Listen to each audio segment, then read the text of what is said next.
Hi friends, இங்கே பாருங்கள் friends, செரி பழம் அதில் வந்து காய் விட்டுருக்கு. ஆனால் காய் இருக்கிற இடமே தெரியாது. ஏன்னா அந்த இலையும் அதுவும் ஒரே மாதிரி இருக்கும். இங்கே பாருங்கள் ஃப்ரெண்ட்ஸ், இதுதான் காய்.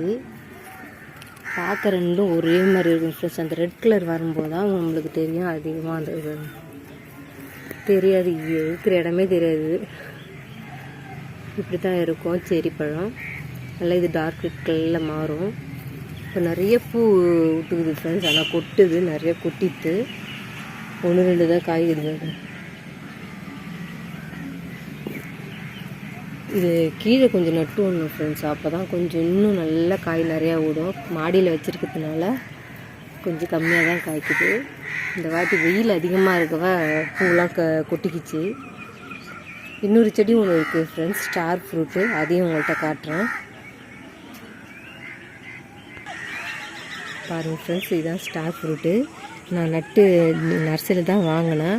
எல்லா தழையும் கொட்டிச்சே என்னன்னு பார்த்தா இப்போ அதாவது புது துளிர்லாம் நிறையா வந்திருக்கு பாருங்கள் ஃப்ரெண்ட்ஸ். நிறைய புது துளிர் பாருங்கள்.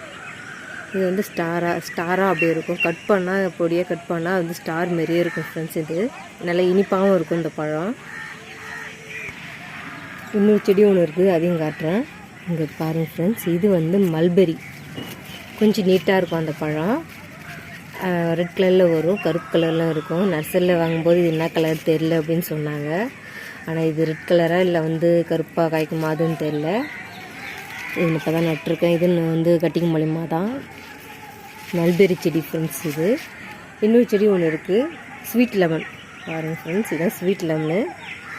இது நம்ம சாதா லெமன் இருக்குல்ல, அது போல் இருக்காது, நல்லா இனிப்பாக இருக்கும். இது வந்து தோலோடு சாப்பிட்லான்னு சொன்னாங்க. அதனால இதை வாங்கி வச்சேன். இப்போ தான் துளிர் நிறையா வருது ஃப்ரெண்ட்ஸுங்க பாருங்கள்.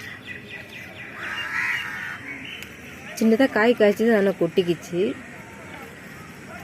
இங்கே பாருங்கள் ஃப்ரெண்ட்ஸ், எள்ளு செடி. இது தானாகவே முளைஞ்சிது. நான் விதைக்கிது எதுவும் போடலை. இங்கே பாருங்கள், அந்த பூ பார்க்க அழகாக இருக்குது ஒயிட் கலரில்.